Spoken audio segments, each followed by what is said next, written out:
في الجو الحر بنحتاج حاجة تدينا كده شوية كده ترطيب على القلب وتدينا شوية طاقة، بس كمان عايزين حاجة تكون كده بتدي انتعاش مش ترطيب بس. واكتر حاجة هتنعنش كده الدنيا وتنعنش كده الطاقة هو الليمون.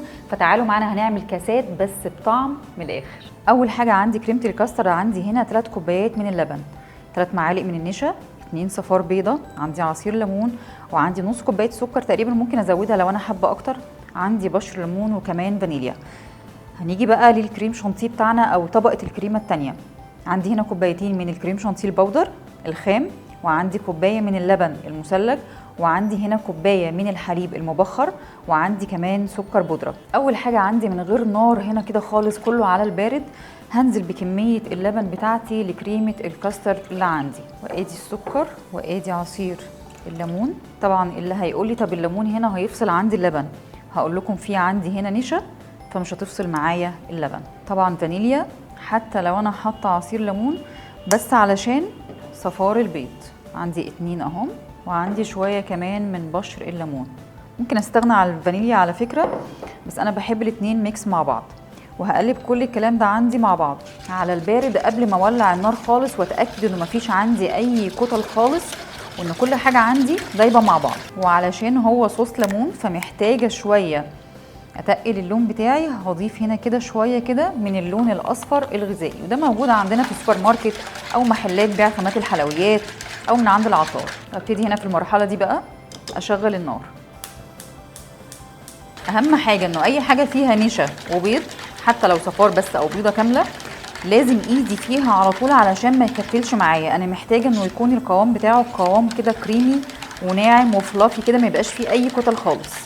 طبعا هنا القوام بدأ عندي شوية يدي سمك بسيط قوي، والمرحلة دي بقى اخطر مرحلة، ما ينفعش خالص ابطل تقليب فيها لانه في ثانية هتلاقوها متكتلة.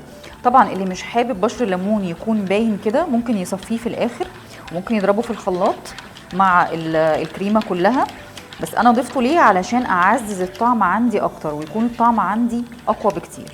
بصوا القوام عندي هنا بدأ كمان يختلف اهو، بدأ ياخد كثافة اكتر.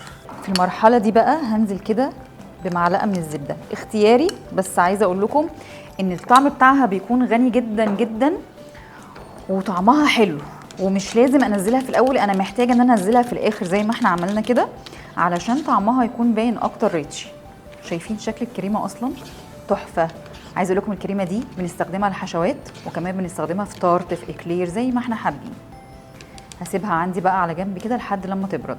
نيجي بقى للكريمه بتاعتنا، وعندي هنا حوالي كوبايتين كده من الكريم شانتيه البودر خام ما فيهوش اي سكر خالص، وانا هضيف السكر بتاعي تقريبا حوالي نص كوبايه كده من السكر البودره، شويه كمان كده من بشر الليمون وعصير ليمون برضو، وعندي كوبايه من اللبن المثلج، وده بقى كوبايه من الحليب المبخر، وده هنا هيديني دسامه وطعم رائع جدا.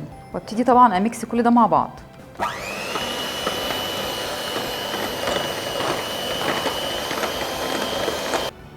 شايفين هو ده القوام اللي انا محتاجاه. ابتدي اخد عندي هنا كده الكريمه بتاعتي في كيس حلواني، او ممكن اضيفها بالمعلقه عادي في الكاسات بتاعه التقديم بتاعتي، بس يعني لو عايزاها هتكون بشكل منمق اكتر الكيس هيساعدني كتير.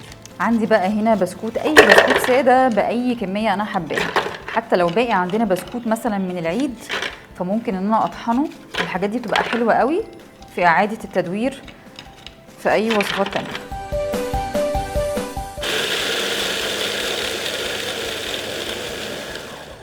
وادي البسكوت اهو اتطحن بالشكل اللي انا عايزاه.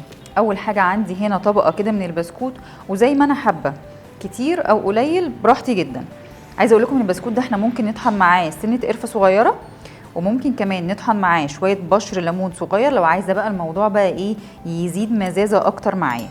وادي طبقه الكاستر بالليمون اهو، وهنا انا مش بقدمه بارد قوي علشان ينزل سلس كده معايا، لو برد خالص على الاخر كده مش هينزل معايا بالقوام الكريمي ده ولا بالقوام المظبوط ده. وهاخد هنا طبقه بسكوت تانية عليها، واحاول كده اقرب كده من الجوانب علشان تبان عندي الطبقات بتاعتي.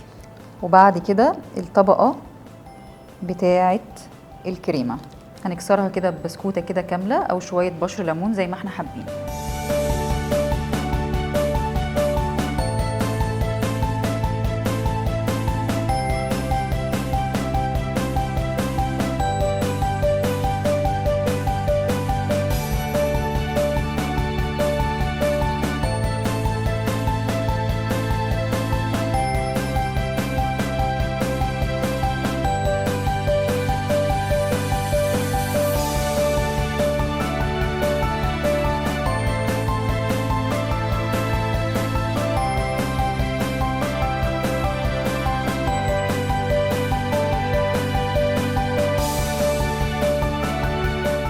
حاجه كده بتطبطب على القلب، طعمها بيدوب وطعمها شيك قوي، حاجه كده فلافي وناعمه جدا، مهما وصفت لكم مش هتصدقوا.